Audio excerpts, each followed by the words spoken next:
All right, we're back after some technical difficulties there. So if there's a weird jump cut, or for those of you who just listen, sorry if we started talking about something, it disappeared. We didn't even jumped into any of the active trades that had happened here. So we're gonna just fire right into it. Seahawks get Leonard Williams for a second and a fifth. I think the Giants are paying most of the money this year on the Yeah. deals, so it wasn't super big risk by them.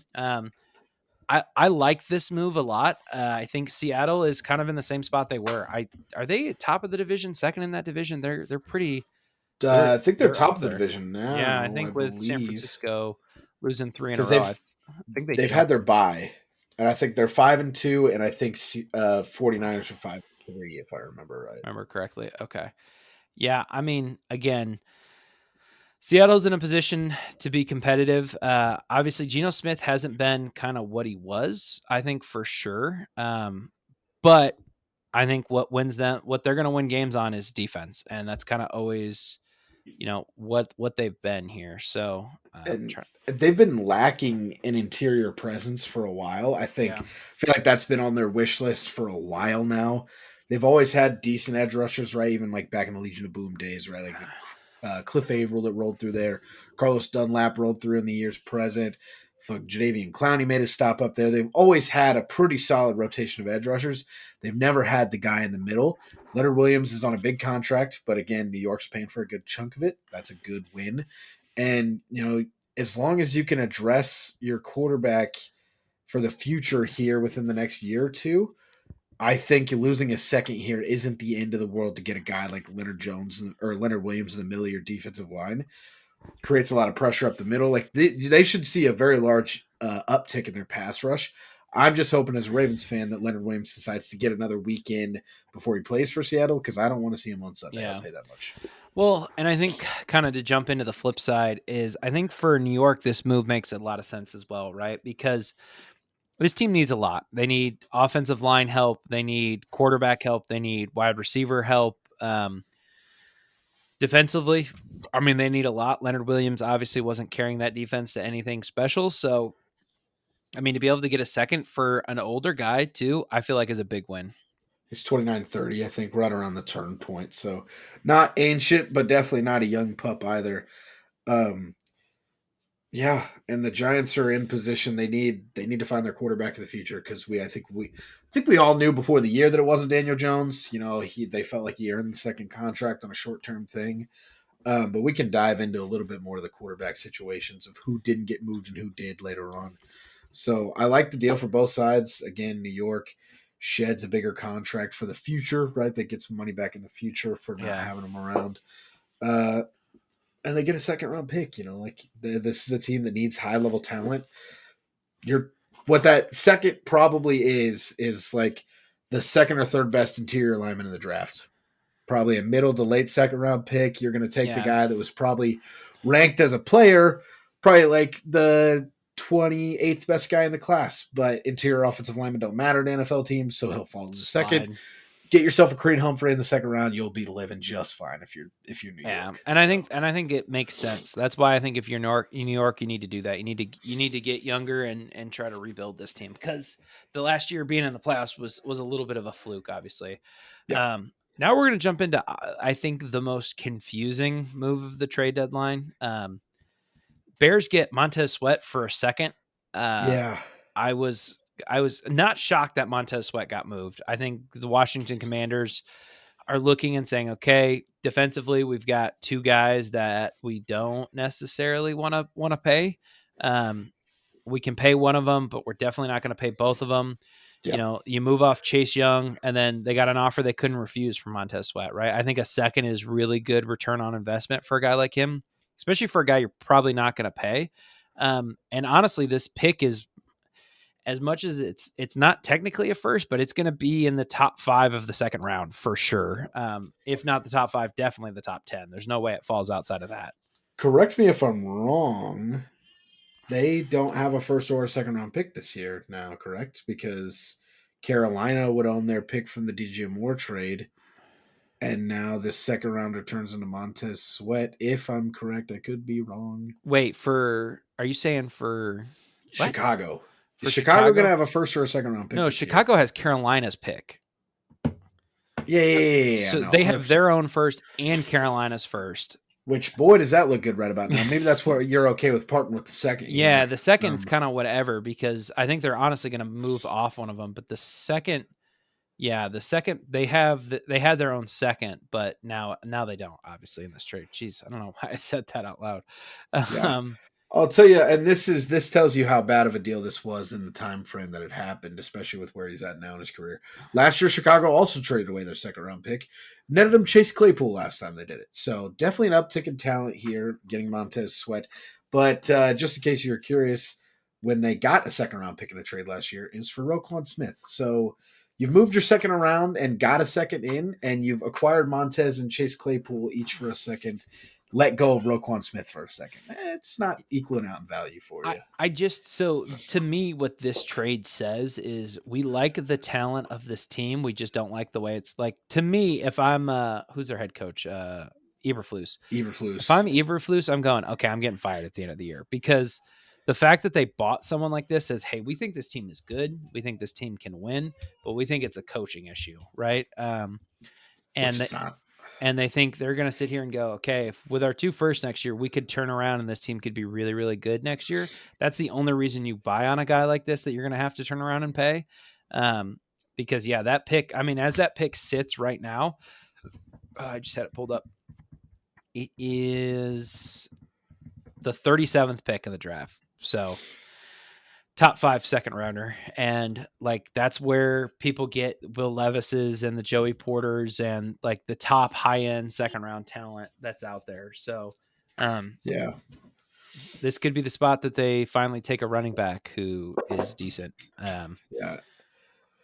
As far as Chicago goes, like with them saying that they're ready to win, like Justin Fields is most likely the guy. Draft Marvin Harrison, trade back, try to get some O-line help. I really don't think they're that far away considering they didn't sell a ton of pieces. Again, the coaching is the far part away. And when I say they're not far away, they're far away from winning a Super Bowl. I don't think they're Yeah. far away from competing if they get the right people in house. I don't know why everyone's overthought this the last couple hiring cycles. The fact that Brian Flores is not a head coach, there is a ready and waiting head coach sitting there. And you want to talk about stability for the Chicago Bears franchise. I think it's right there. Is he a great fit with Justin Fields? Probably not. Might need to address that fact. But who Yeah. knows if Justin Fields is a guy at this point? Maybe we get to the offseason, they have pick 1 and 4. They're like, yeah, we're going to take we're going to take Caleb Williams and then we're going to take Marvin Harrison at 4. And we're going to trade Justin Fields for a bunch of O-line help or whatever, you want to get at that point. Who Yeah. Who knows? knows what you'd get? You'd probably get like a third for him at this point, is my best guess. But no, I don't. I mean, on the Brian Flores thing, I think Brian Flores is going to go to a team with an established quarterback, not a team struggling with a quarterback, right? Like the way he handled the Tua situation, I think teams will be turned off on like a young quarterback. Now, if I have an established veteran QB, and I'm talking about bringing somebody in, this is the guy that I'm looking at. Yeah. I think they're going to try to bring somebody in who's either gonna fix and honestly, I think right now the way it sits, they have Carolina's pick, which is the second overall pick, and then they have their pick, which is the third. Um, I think they're gonna struggle to sit here and not not actually move out of this spot, right? Like, or not take a Yeah. quarterback is what I'm looking for. If you don't take a quarterback, somebody's going to overpay. Somebody's going to want Michael Penix Jr. They're going to want Drake May. They're going to want to move up and pay for it. But I think with if they're going to fall in love with a guy, and I think they end up taking somebody, I really truly believe that. I think they move off of Justin Fields and then honestly maybe trade out of the third pick, hope somebody wants a quarterback, one of the third guy enough to move up and take them. Yeah. So And I think their best frame is like, all right, the second week 17 is in the books, or week 18. Second the playoffs start, like 19. 19. Whatever. Is it 19? Yeah, Whatever. it's 19, right? I thought it was 18 and 17 games because it used to be 18 and 17 17 and games. 16 You're games. right. Figure out who you're like. Do not wait to figure out who the coach is. Get your guys in the building. If Eberflus isn't it, get the new regime in ASAP so they can figure out what the hell they want to do. Because this is a very, very pivotal offseason. Yeah. Regardless of what, you have all the options at your fingertips. You could go quarterback. You could go lineman, and then receiver. Like if you want to build around Justin Fields, get a guy in who can figure out, is Justin Fields the guy or not? Okay, next on the flow chart. Do we Yeah. have a high enough pick to get a quarterback? Cool. If Justin Fields is the guy, who am I about to rob blind to come up and get Caleb Williams, right? Give me 3 firsts, give me a star player. Like, we want the house plus some, right? And So the other thing I'm going to add into this conversation, they might not have the first overall pick right now. I think they end up with the first overall pick they because should.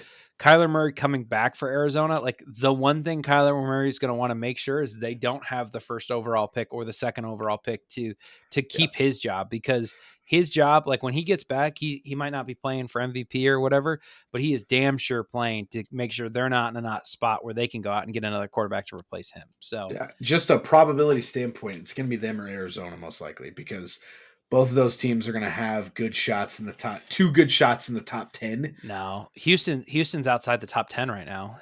I know they're outside of the top 10 now, but again, as we finish out the year, they I, could sneak back in. It's possible. Houston can make the playoffs. It could go either way, It is the could. end of the day. Yeah, Like, but the point I'm making is if even if they don't make the playoffs, I don't think it's going to be.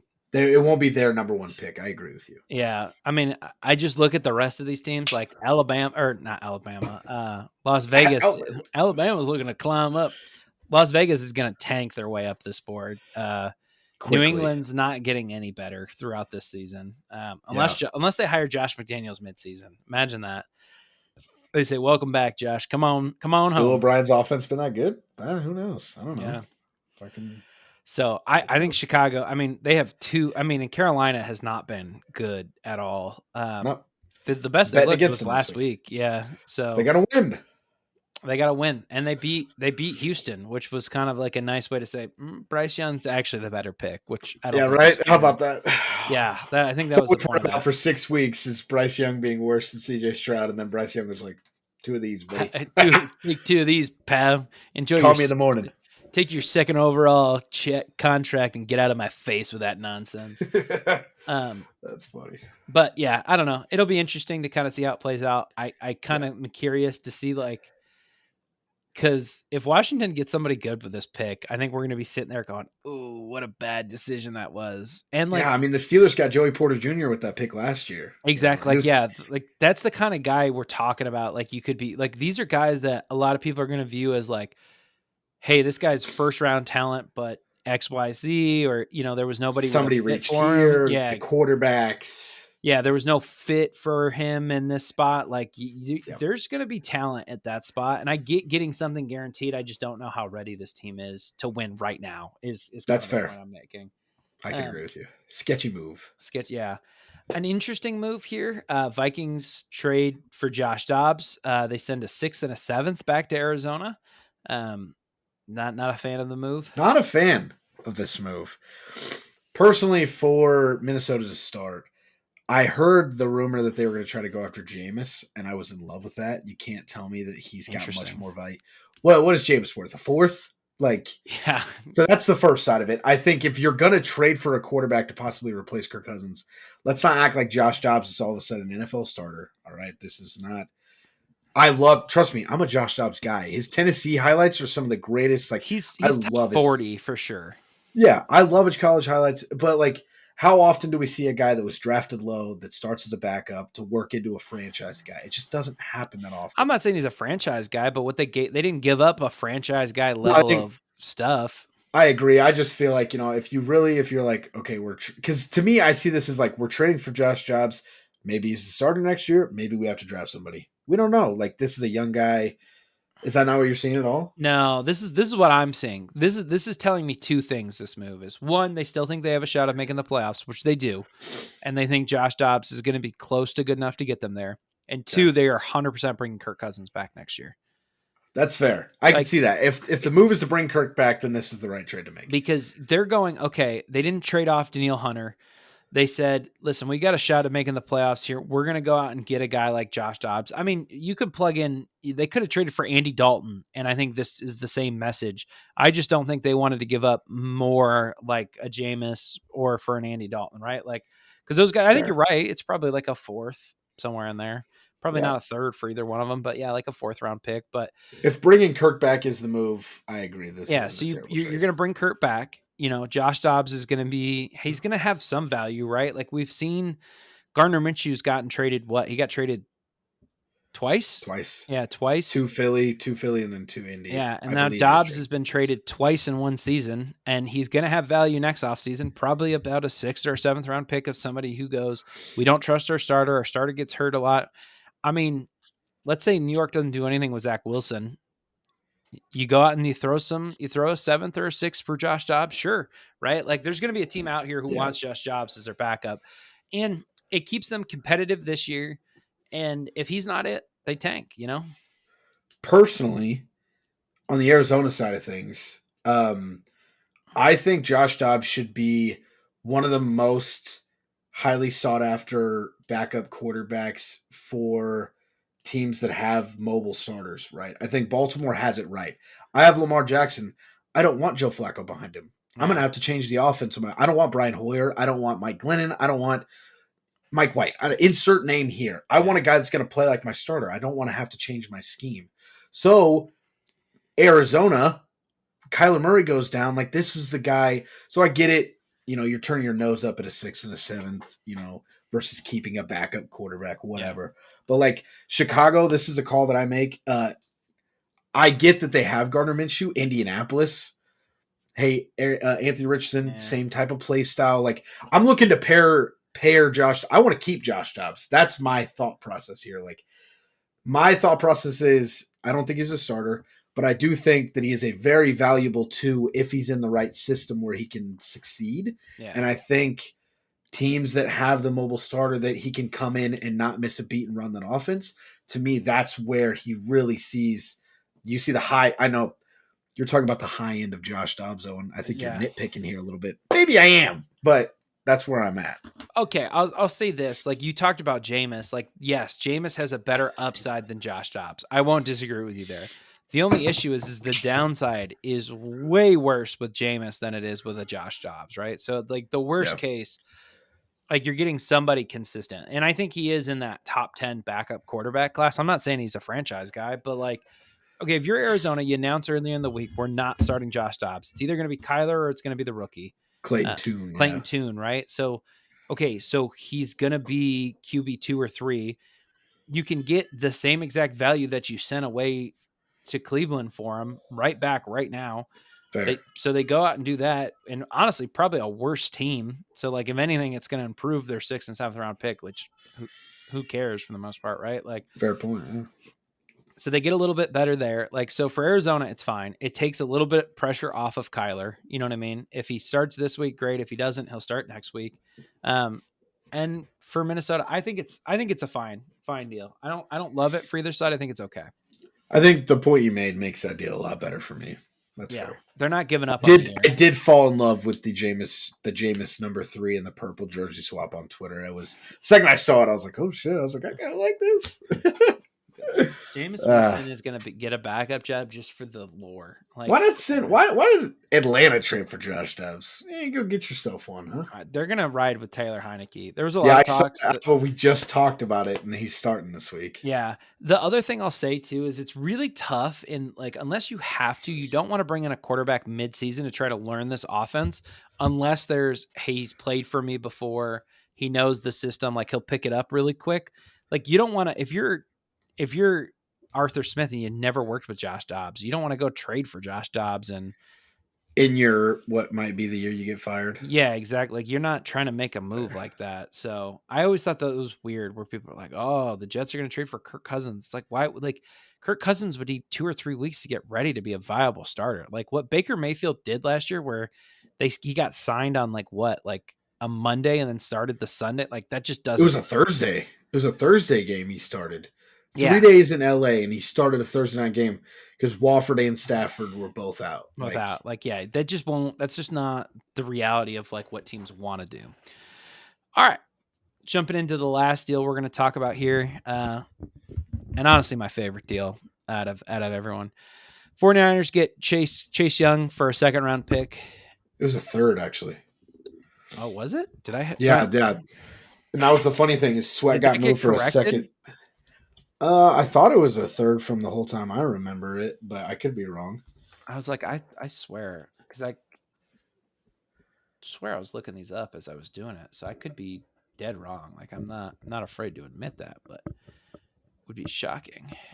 Oh, it was a third. I was wrong. Damn, that is nuts that they only gave up a third for him. Yeah. As far as the Niners go, great move. Couldn't have made a better trade. And I think the reason this lands as a third and not a second is just the availability, right? The health issues. If he doesn't play a game for him, kind of hurts a little bit in the long run. But if he comes in and plays okay, maybe you get him on a small contract, a little prove it deal, right? And there's no better place to prove yourself, right? Because he can Yeah, go out and get 9 sacks playing next to the other guys there because you can't double everybody, right? He's going to produce eventually. And say he balls out for the next 8 games to go signs a big contract elsewhere. Compensatory third round picks coming right back at him. yeah. It's It's a rental at that point, real. and you Yeah, get the third back. Like you basically put a safety deposit down, live there for a month, and then move out, and get the deposit back. I don't think they get I don't think they get the pick. I thought they did. I don't think they do. I could be. Maybe he has to play a full year there. I think he does before you get the. Now for Washington, if he left Washington, this is probably what Washington would have gotten if he had walked. So for them, they're just cashing that check a little bit early.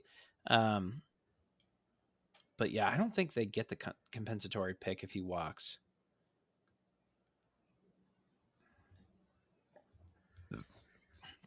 Okay, so they're gonna get one. Yeah. Okay. So what San Francisco did? This is interesting. They were gonna get one for Mike Glinchey. Yeah, Mike and Lynch from the Broncos. and they were gonna get one for losing Rand Carthen, who I don't even know who that is, and DeMarco Ryans. I'm guessing Ryans took him when he went to Houston. So they get So compensatory coaching. thirds for that, and one of those got sent to Washington for Chase Young. Okay. So yeah. Which McGlinchey has been bad in Denver, so Yeah. I don't know. For them, I think it just adds more depth, right? Obviously, they got and Randy Gregory as well. So they traded for him. They trade for Chase Young. They've already got Nick Bosa. They already have Hardgrave, right? So this is already a pretty good defensive line. I think they're looking for rotational guys who are going to come in and kind of bring some spark. Bosa has been disappointing this year, to say the least, I would say. Yeah. So I like this move. It cost them practically nothing. And like you said, I honestly think not Claypool. Why don't I keep wanting him to be Chase Claypool and not Chase Young? But I think he does sign a prove it deal at the end of the year because I don't think he's going to perform to a point where somebody's going to want to go pay big him money. Yeah, I think he maybe signs. Chicago brings him in.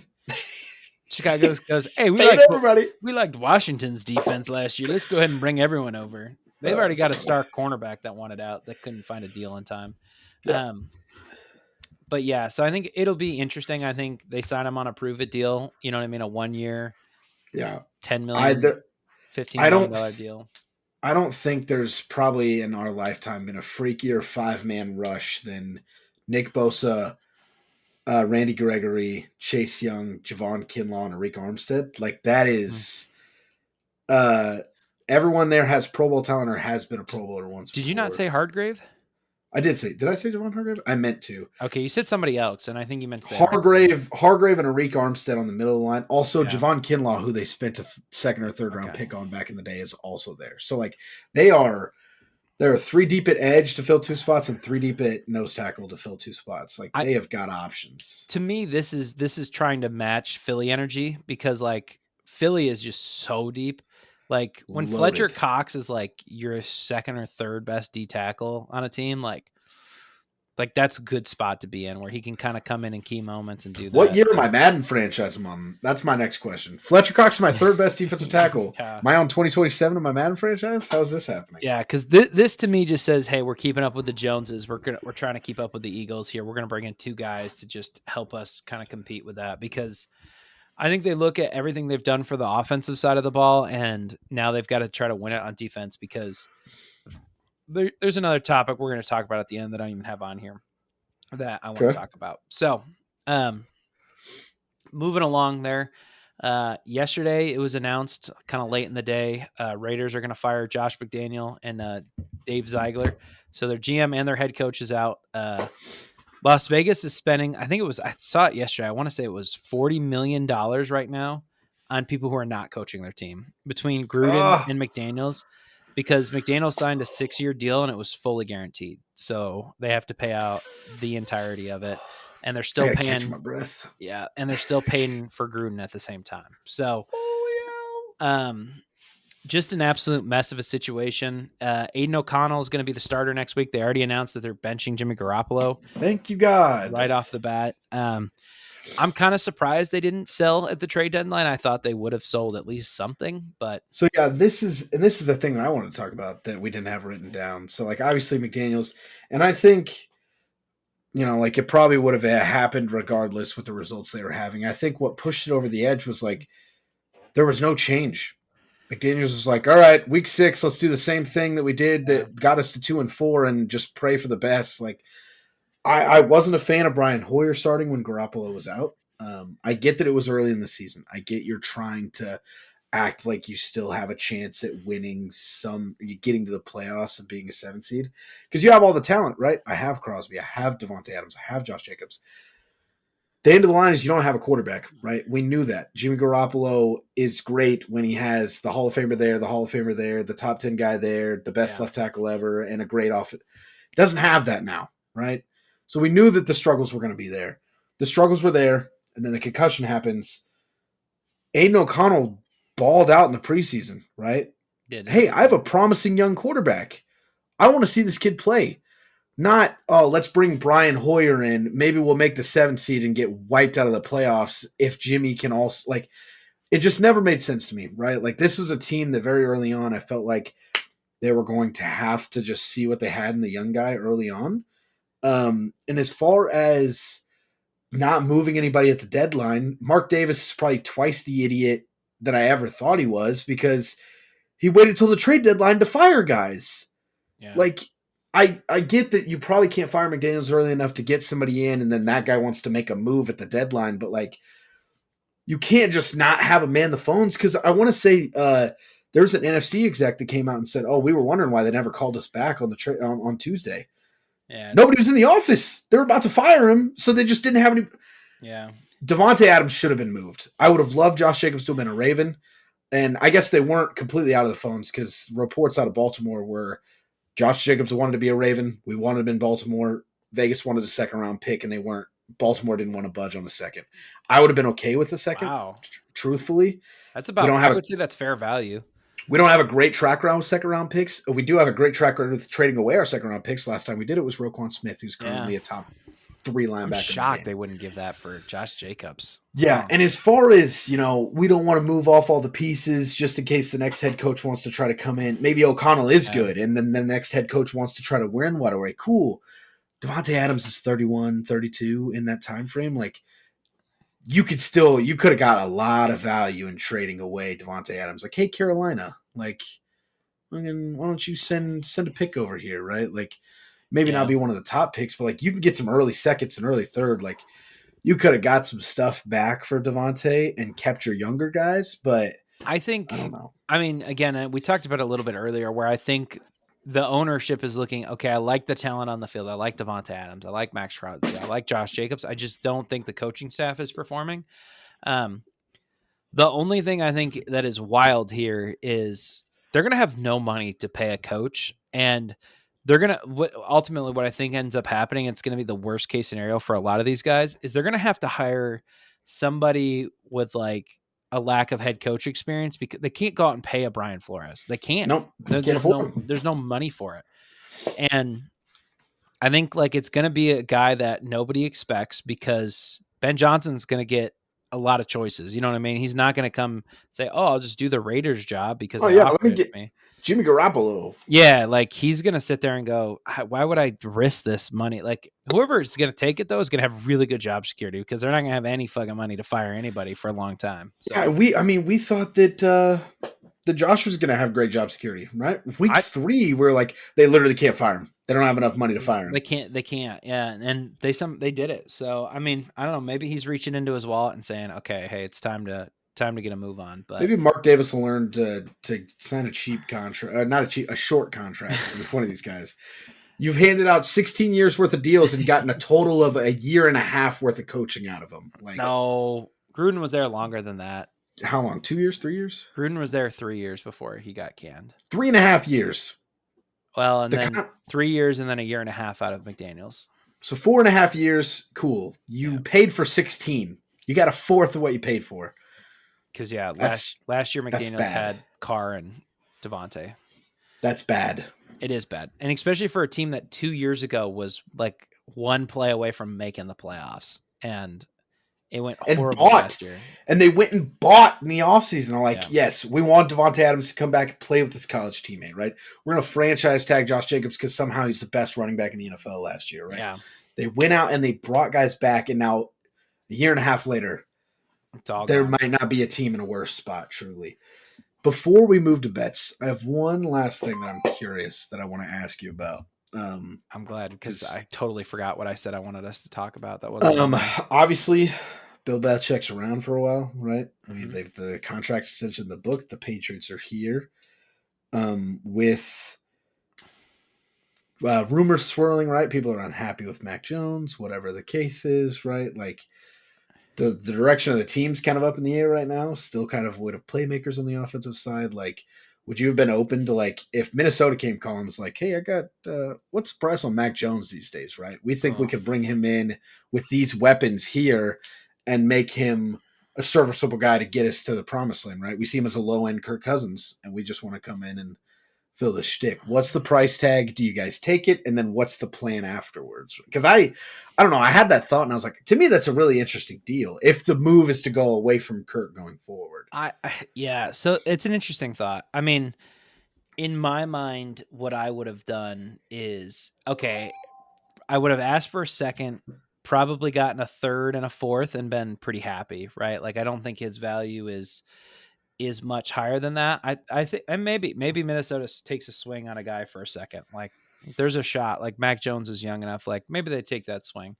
yeah, Um, I knew it wasn't going to happen when they released Malik Cunningham because fair. I was like, okay, when they signed Malik to the active roster, I was like, okay, so this is the clock is now officially ticking on Mac. Like I was like, Yep. he was dynamic in the preseason. Like he looked special.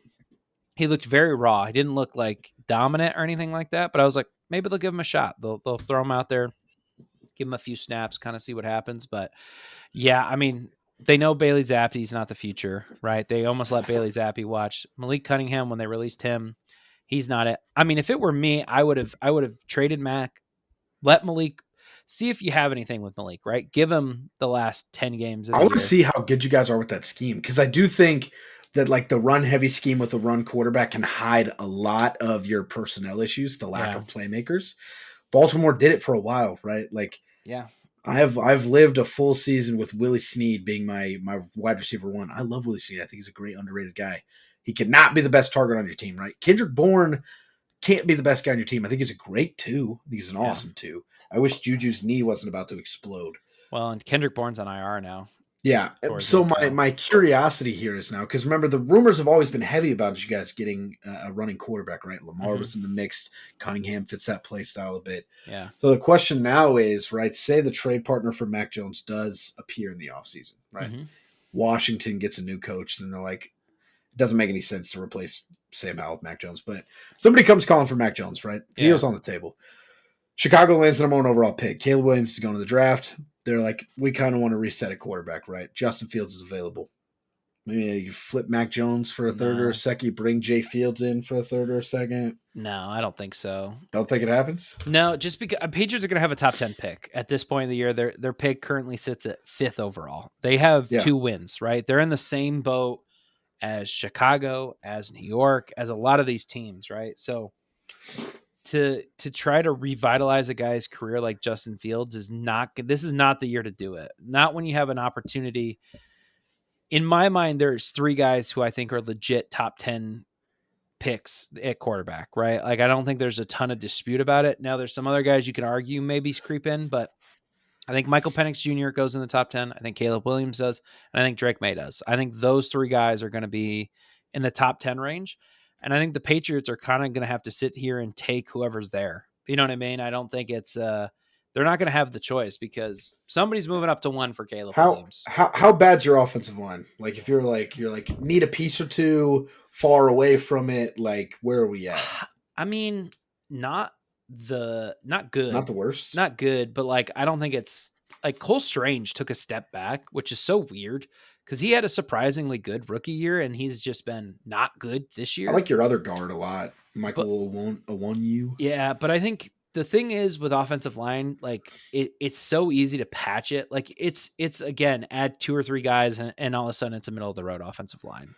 So I just don't see you guys landing high enough. So here's the You thing. don't think we're gonna be top 10? I think that's No, I crazy to think it'd be say. top 10. Yeah. But I'm saying this is my main question. We'll end it here Mhm. because I agree with you. They might have to sit and just do the same thing they did the first time, right? We just watched 4 quarterbacks go off the board. We're going to take the fifth guy. It is what Yeah. it is because we need I one. don't think it'll be that. I think it might be we're looking at the second or You're third going to, guy. yeah, say the picks fall. You're at 5 or 6. Say 3 quarterbacks go and the other 4 just are feeling way too much of a reach for 5 or 6 at that point. Marvin Harrison's on the board. If I take Marvin, trade Mac for a third, and then trade my second for Jay Fields, you get the running quarterback. You got some running backs. There's the number 1 receiver in college football. You have a good 2 in Kendrick Bourne. Maybe Juju's knee doesn't explode. Hunter Henry, Juju's like getting cut. Like 100% Juju's yeah, I getting would agree cut. with the money. With the money there, I don't know, man. It's an interesting thing again for a team that you've expressed a lot of interest in the mobile quarterbacks in the past, and you're gonna get the talent's there, right? I understand that there's a revitalization process that has to happen here. Let's not forget what Justin Fields was coming out of high school and coming out of college, and that was he would have been the best goddamn quarterback anywhere in the nation if Trevor Lawrence didn't exist. All right, it was 1 and 2 since they Yeah. were sophomores in high school. That's how it's always been. All right. Do I think that the processing speed at the NFL level is a little low? Yeah, there's some clips that you can't really look past with Justin Fields. You can't tell me the talent's not there. And if there's ever a guy that's like, does Bill have a lot of patience for guys like that? No. Maybe not. But if there's any guy that, again, like, I don't know. I love that thought, in my opinion. Yeah, I don't think it's viable at If all. the quarterback, again, if you're sitting at pick 2, who can take Drake May and move on, right? But Like, here's let's the other just thing you're not considering is you're thinking Bill Belichick's got this long leash. I think after this year, he's got a year to like show promise or have to tie his boat to something. And if I'm a head coach, whether I'm Bill Belichick or uh trying to think of a random one, Arthur Smith, right? Not yeah, Arthur Smith. Yeah. Arthur is he the Falcons head coach? yes, Okay, yes. I'm thinking he's the owner, but that's Arthur Blank.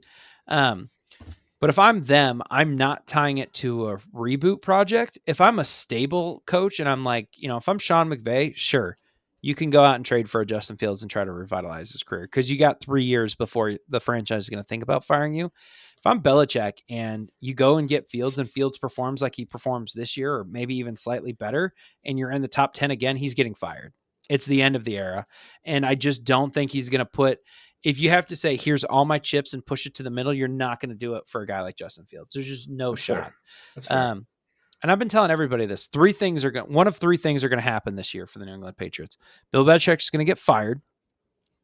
Bill Belichick's going to come back, but they're going to hire a GM, and he's not going to be the GM anymore. And they're going to hire a GM that's like above him and picks the team and builds the team, and he's just going to coach whatever team he wants. Or 3, he's getting traded. That's the craziest of the 3, in my opinion. Like, you can't tell me right now that Mike McCarthy gets fired at the end of the year and Jerry Jones doesn't send a second-round pick for Bill Belichick, and Bill Belichick goes coach Dallas. Hey, Dan Quinn. Yeah, Go fuck yourself. We got Bill Belichick. Bye. Just have a better defensive head coach than you. Go eat it, buddy. Yeah, like I think I think one of those 3 things is going to happen. Fair. I think the only reason I think he gets traded, I don't think he's done coaching. And so I think fair. if they move off from him and there's like a team that's like the Chargers or the Cowboys or yeah. Last dream scenario for Jay Fields before we move into bets. Gosh, okay. I'm a big Justin Fields guy. Apparently. Seattle out of the race for a quarterback, right? They're winning games. The Denver pick's not there anymore. Geno Smith is taking a step back and he's older. Sit Justin Fields behind Geno for another year. Really, like, I know that's you're going to sit Justin Fields, but like, I don't know, man. Like, Just feels like a steady mentor, great head coach that does have a little bit of a longer leash, weapons across the offense, solid defense. It fits. It fits to me. But I could talk about Justin Fields all day long. Let's not. Yeah, I mean, Justin Fields. Oh, I remembered what I want to talk about too. We're going to talk about one God more damn it. thing before we. Yeah, it'll be a quick hitter, but yeah, I think Justin Fields' story is turned into Sam Darnold-esque, where he has to hope he gets a really good backup gig and is able to come in and shine well enough to get him a second job. Is really what I think it is, and I'm glad that's what inspired me because I do want to talk about this real quick. What point do they bench Brock Purdy? Because I'm smelling it around the corner where I think he So gets benched and it might be Sam Darnold. the bye week's here for them, right? They're on a bye this week. I think next week you come back, bad game, he's done.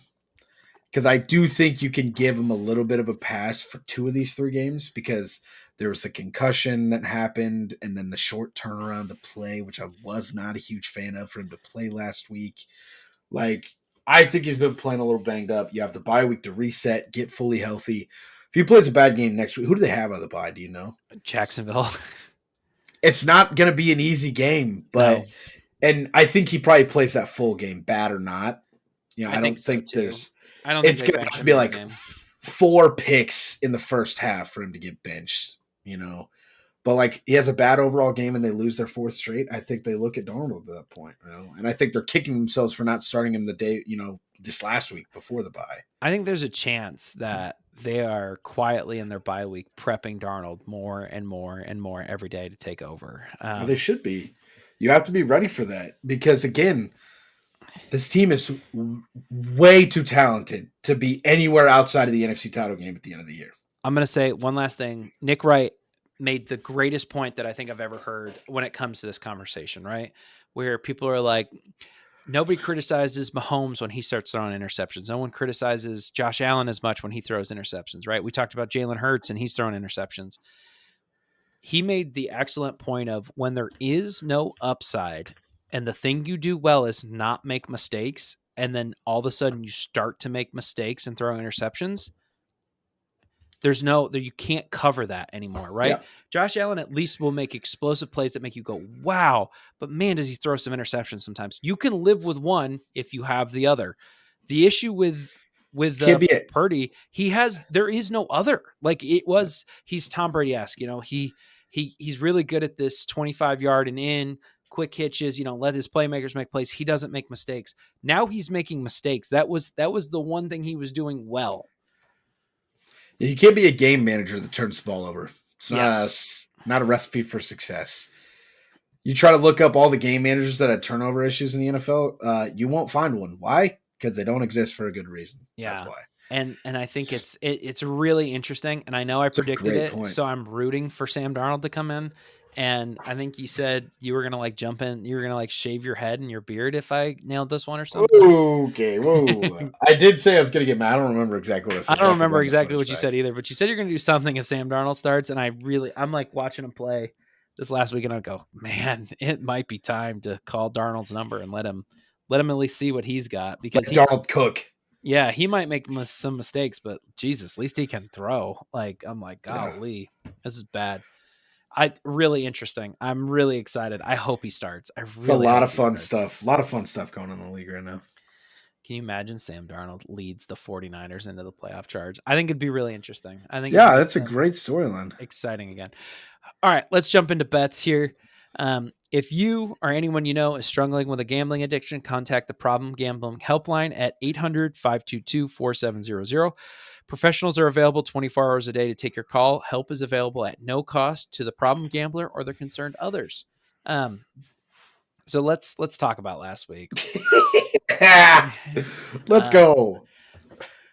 Another rough week for me. 0-3. 2 weeks in a row. I'm 0-6 these last 2 weeks. Ooh, so, I didn't know you went 0-3 on the solo show. Yeah, I did 0-3 too. So, yeah. So since you haven't done bets, I'm still at 9 wins here. Yeah, it's been a rough go for me this year. I'm down. I just can't get my pulse on the league here. I had Colts +1 versus Saints. Obviously nowhere near hitting. Texans -3.5 versus the Panthers. They lost that game outright. Falcons -2.5 versus the Titans was looking good to hit, and then all of a sudden they put mayonnaise Will Levison, and Yeah, it was just over for me. So 0 and there 3, goes my rough week. boy. Yeah. It was an odd week last week, right? Or was it an odd week last week? No, it was an even week last week. Week Yeah. 8 last week. I had a good week despite it. 3-0, which I was not expecting when I opened the script today. Because honestly, I forgot to look. I usually look on Monday. And I'm like, oh, fucking can't wait to record. Didn't look this week.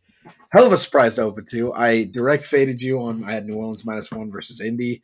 Detroit -7.5 was probably the one I was going to sweat the most. I mean, it's just a large spread to cover. It Covered it is. against Vegas on Monday night. Jacksonville -2.5 versus Pittsburgh. I was betting on a bounce back there. Jacksonville fulfilled for me there.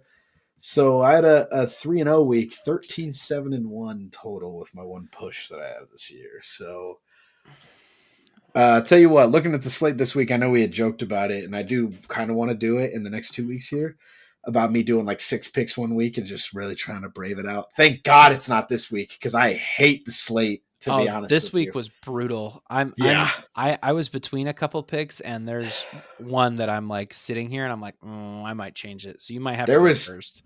2 of yours that I liked that I thought about. And I'm betting on two underdogs. I've got 2+ picks this week. So we're gonna see. I'm getting aggressive to try to keep the run rolling here. Do you want me to go first? Yeah, I'm gonna have you go first because I think I'm gonna change one of them to my other Okay. pick.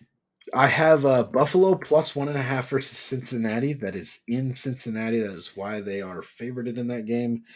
Um, Cincinnati's offense has been. I know they've kicked it up in the last 3 games, right? They're 3-0 in their last 3. Burrow's looked a lot better. I think this is a Thursday night game too, isn't it? I believe Yes, it it is. is. Yes, it is. I think Buffalo looks to make a statement out in the jungle, and I think again at Oh one no, and a it is. It half. is not a Thursday night Is it game. Sunday night? I thought it was prime time still. It probably is Sunday night. It is Sunday night football. Yeah, Yeah, it's I not was like, I Thursday. thought it was prime time. Um, I think there's a little added juice for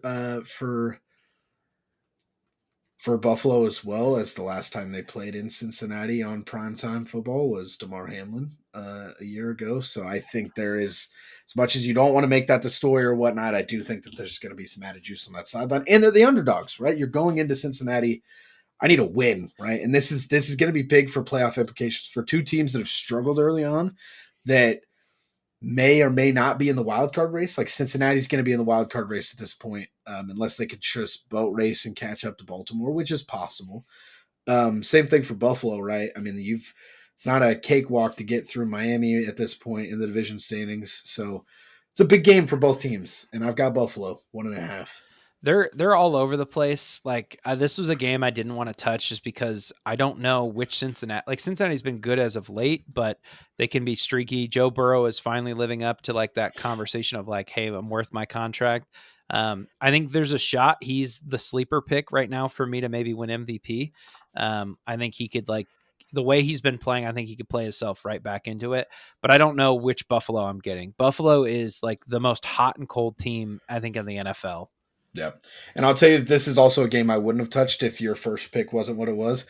Both of the true picks you have, not the over under, were both that I was heavily considering. And I was like, shit, he already has them. So, Yeah. Indy -2.5 versus Carolina.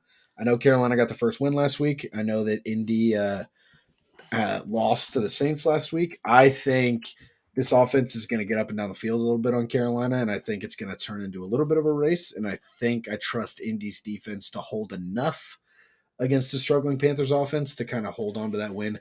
Thinking a close game, like a 24-20, something along those lines. A real close game, but at 2.5, I don't need much. Just when I started to believe in Gardner Minshew, he lets me down big time last week. Yep. And that's the only reason this was a game that I wasn't going to touch, right? Yeah. Carolina is building some momentum. Is it real or not? I mean, who knows? But I for sure know that I don't know what I'm going to get out of the Indianapolis Colts. So I'm just not going to touch that. That's fair. I can't blame you, but I was kind of thinking the same thing about New Orleans last week against Indy, and I ended up on the right side of history there, hoping for. Gardner Minshew goes and shreds shreds the Cleveland defense. Like one of the best, like easily a top 3 defense in the league. Possibly the best statistically. Yes, and he has no issue with it. And then the guy plays New Orleans and like has no Solid idea. defense. Solid It's a defense. good defense, not great. Top 8, And he top 12. struggles. And I'm like, what happened here? So Yep. frustrating. Anyways, Yeah, back to a bad defense. Hopefully he shows out this week for me. yeah. Last pick, another underdog. Tennessee plus 2.5 versus Pittsburgh. This is Thursday Night Football. This is Thursday Night Football, folks. This is Will Levis on prime time. Is this part of me buying a little bit too much into Will Levis hype? Yes, a hair. I think it's impossible not to do that after the game he had last week. I don't think they named him the starter yet, even. I thought they did. I'll tell you that if Will Levis doesn't start this game, don't touch it with a 10-foot pole. I don't trust Ryan Tannehill on prime time. I'm not trusting anybody else. Will Levis is the spark here. He is going to start. It got announced yesterday. This is the Matt Canada show, and the Matt Canada show is good for 14 points at best. So Will Levis just matches or throws one less touchdown. He beats him by himself this week. This is me betting that Will Levis can just get up and down the field more than Pittsburgh's going to be able to, right? Pittsburgh obviously has a more talented defense than Houston. Was it Houston last week that they had? Or who? The Falcons. They've had the Falcons, yeah. Just look at my picks. You're just, yeah. I like Tennessee this week. I don't think that the Steelers team's great, and I think if this game turns into a shootout, I think the Titans and Will Levis can win this. And I think it's going to be very hard for Pittsburgh. You know how their defense is going to play. They're going to want to turn this one-dimensional. They're going to try to force the ball to Will Levis's hands to make plays. It's not going to be easy with Derrick Henry and Tajee Spears in the backfield, right? You're not going to turn this offense one-dimensional. They're going to be dynamic. They're going to get up and down the field. And crazy what happens when DeAndre Hopkins has a quarterback that can put the ball down the field. Yeah. Welcome back, D-Hop. Hell of a game by him. So, yeah, 30-point flex spot for anybody who started him last week, you bastards. I had him on my bench like I always do. I can't ever play that guy at the right week. I'm the same way. Well, if you're watching on YouTube, oh, there it goes. I was trying to fix my autofocus that whole time, and then it just clicks in. All right, I have the first pick for me. I have the Eagles -3 versus the Cowboys in Dallas, which is typically not a great sign, but Philly, as inconsistent as they've been, they haven't looked amazing, but I don't trust the Dallas Cowboys in prime time. Yeah. So I will always take Philly -3 here. Go ahead. If there was ever a pick that I like, that's the pick of the week. Lock of the week, in my opinion, is right there. Yeah, I really like it. I don't know. Sorry, Dallas fans. Yeah. Eagles defense is good, and Dak Prescott's going to struggle. And I think it's just that. They are going to turn you one-dimensional, and they're going to make Dak make errors. That's how that game's going to go. Yeah. Then I took the Tennessee-Pittsburgh game over 36.5. Like you said, Matt Canada is good for like 14, 17 points. And I think with Will Levis at the helm, I think this offense could easily put up 24 points. So I'm expecting average production out of Pittsburgh and then a little bit higher production value out of Tennessee, because Will Levis looked dynamic in that first game. He really, really did.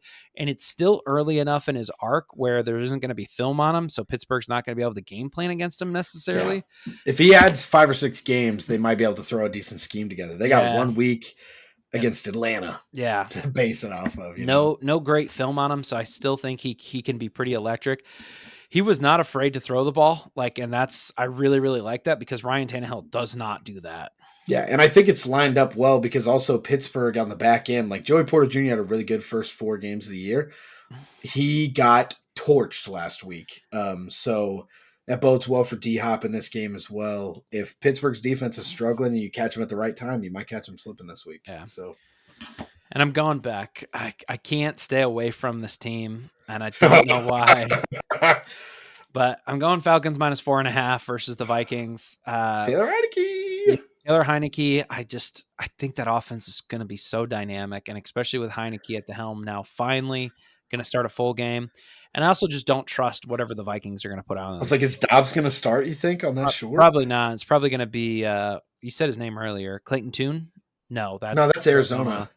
Kellen Mond, the backup? Or? No, Kellen Mond. Remember, Kellen Mond was in Cleveland and then got cut from Cleveland because they kept DTR. They have a rookie in Minnesota. I don't remember who it is. I can tell you. But point being, still stands there. I just like whatever whatever they're going to throw out. Jaron Hall is the QB. Mm. Jaron Hall No, out of BYU, right? yeah, I believe so. Yeah. You're right. Yeah, I can't wait for him to go for a Will Levis game, throw 4 TDs, break your heart again. Yeah. Falcons, So Falcons are breaking your back. yeah, I can't quit this team. So I like the Falcons to cover the -4.5 versus the Vikings. They have no excuse not to do it now.